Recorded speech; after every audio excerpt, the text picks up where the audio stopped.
This is a video about doing research in literature, and this video is designed to help you step into conducting a research in literature.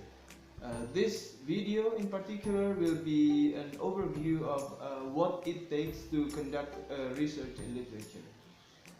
By the end of the video, I hope you already know what major elements or what fundamental elements do we need to have when we conduct research in literature. Alright, the first thing that we need to consider when we want to conduct a research in literature is, of course, the literary work, or in general we call it the text. What are the texts here? The text can include a novel, a poetry book, drama. It can also go into oral literature like oral poetry or say folk literature, or it can also include things like music, songs, or movies, or comic books, etc. Basically anything that you can perceive visually or textually can be included in what we call as text or works. Okay, that's one point. And how to go about it is here. After reading or watching or listening to these works, then you need to have a question. You might question about something that is quite vague, but you feel there. For example, you watch a movie and you are kind of feeling that the movie seems to portray women negatively, and then you want to ask further, how does this movie portray women, for example? That's one question. And second, maybe another question is, you read a novel and you are not really sure, or you feel that the novel seems to make us believe that we need to be more critical towards, say, our government. And then you start asking questions. How does the novel see the relationship between a citizen and its government, for example? Or simply you can ask something like, why does this character do such and such thing? For example, you watch or you read this novel called Gone Girl, and over there you see you read about a woman who leaves her husband, although her husband loves her much, and eventually she comes back to her husband. Then you ask, why does this main character leave her husband if she eventually comes back again? So you can ask something like that, something that you are curious about, and that's what you need. And when you conduct a research, something like this is called a problem statement, or a statement of problems. What is the problem? What is your question? What is your curiosity? That's one thing that you need to have.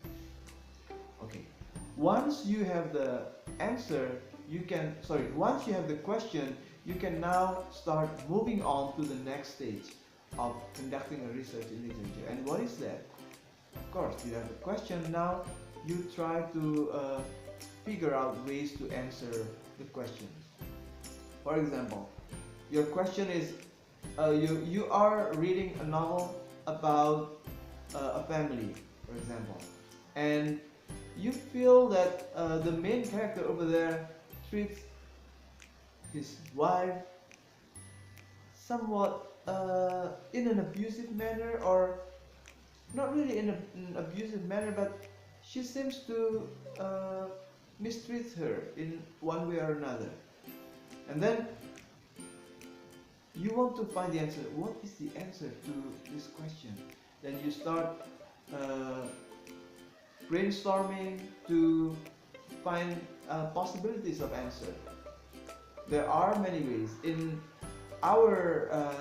literary criticism, we like to divide the ways into several general areas. For example, psychology. Another one is sociology. Still another one is anthropology, maybe, or history, and so on. What students find convenient to do is, for example, using sociological approaches in answering those questions. Sociological approaches can be about the classes in the society. Are there theories about classes in the society, and can we explain what happens in the novel based using these theories? Or another way is using psychology. By the way, psychology of literature is something which is very common. You may use psychological theories to answer your curiosity, your first question. If your question is, why does this main character leave her husband? You might find a theory in psychology that proposes that in a moment of difficulty, some people choose to go away. Not to go away permanently, maybe they will come back eventually when they are ready, or when they can be more distant from the problem. That's one theory. So you may use theories in sociology, you may use theories in psychology, and you may even use theories in ecology. There is one field in literary criticism called the eco-criticism.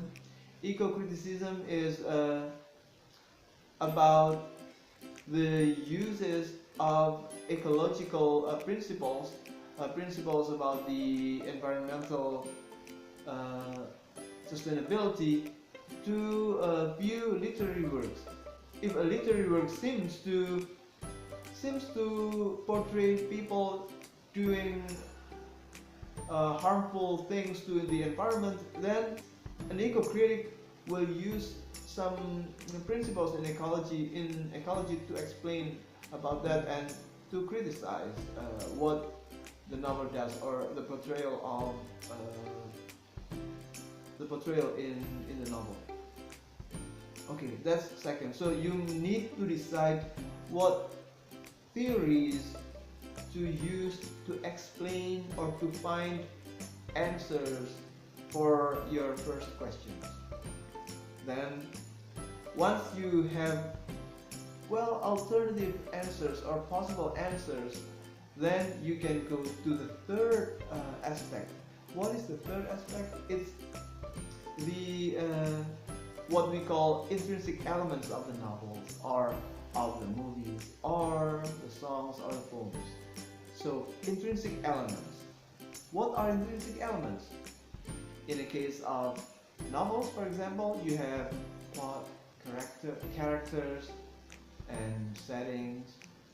In the case of movies, for example, you have the so-called mise en scène, which includes the setting, the lighting, the appearance, or the location, and so on.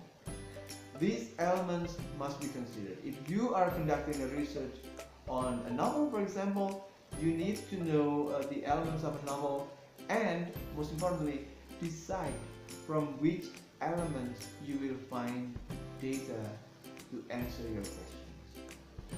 You have the theories to help you explain things, but you need the intrinsic elements of the work to pinpoint where the answer lies.